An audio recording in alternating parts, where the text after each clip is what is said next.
Deal TV, learn and earn. 4 niche crops to boost your cash flow.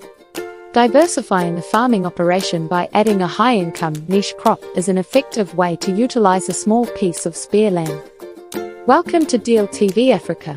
We are Deal TV Learn and Earn. Today on Farm Magic, we look at 4 products that are gaining in popularity.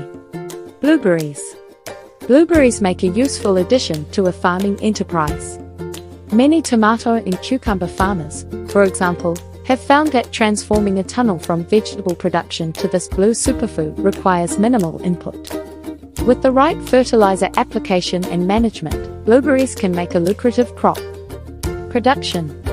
To make the investment worthwhile, Alzette Schutter, coordinator at the South African Berry Producers Association, recommends that a farmer set aside a minimum of 5 hectares to 10 hectares. With a wide variety of cultivars available, production is possible in both warmer and cooler areas, and blueberries can be planted in most parts of Africa.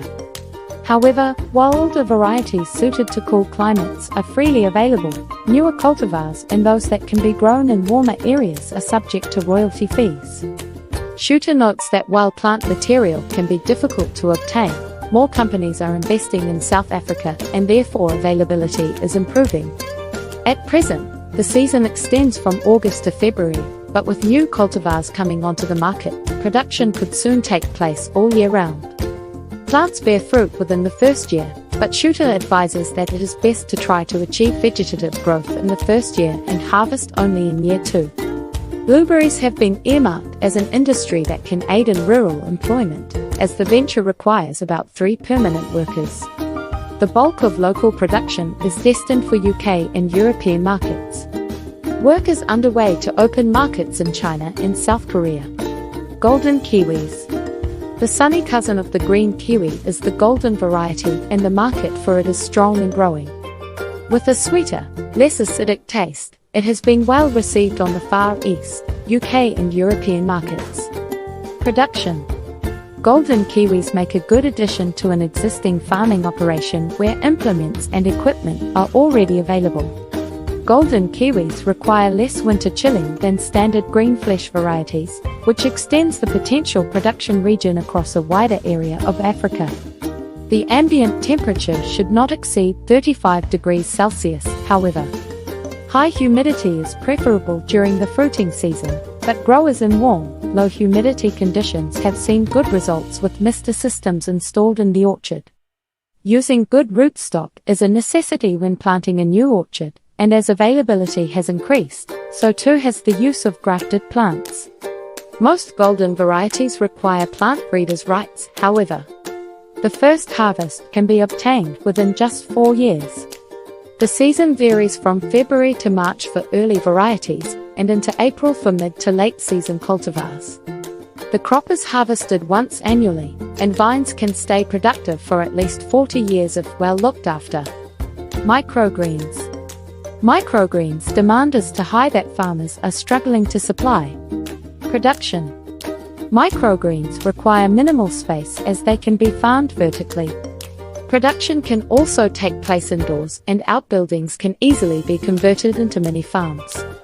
You can use as a 5-shelf configuration of 1, 8 meters wide by 2, 1 meter high, with each shelf 600 millimeters deep. To start, you need no more than an area 4 meters by 4 meters, with a harvesting, packing and storing facility as well.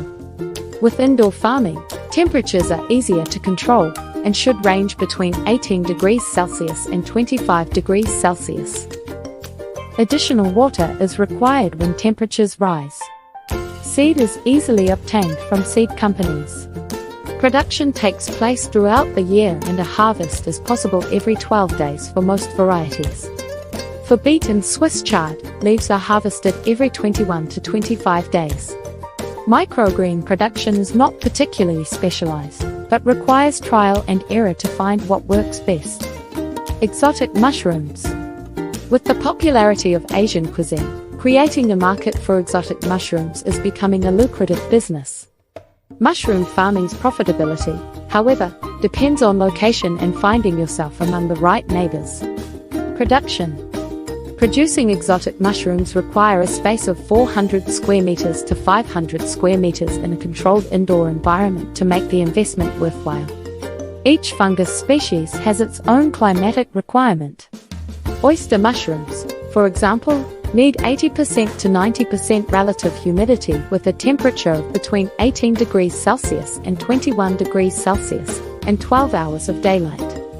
Fresh air should be fanned into the growing area to expel CO2 as it builds up. Fungi spawn to start mushroom farming is readily available on order. Farmers are advised to use fresh spawn to ensure viability and vigor of the fungus.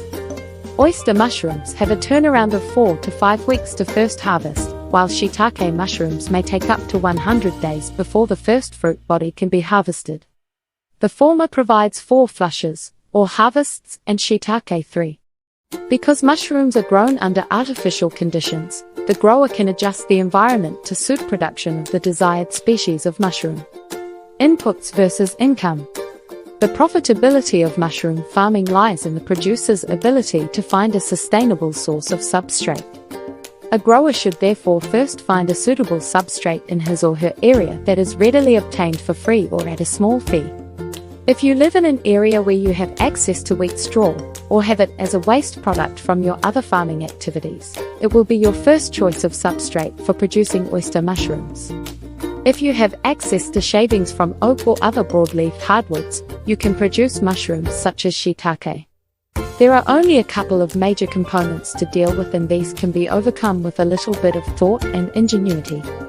Light, fresh air, ventilation, temperature, and humidity are the most important considerations. Consider adding a skylight for lighting, instead of using electrically powered light. You could also design your lighting to work off a 12-volt solar-powered system. Labor requirements are species dependent. While oyster mushrooms are the least labor-intensive, shiitake requires specialized attention. Deal TV, learn and earn.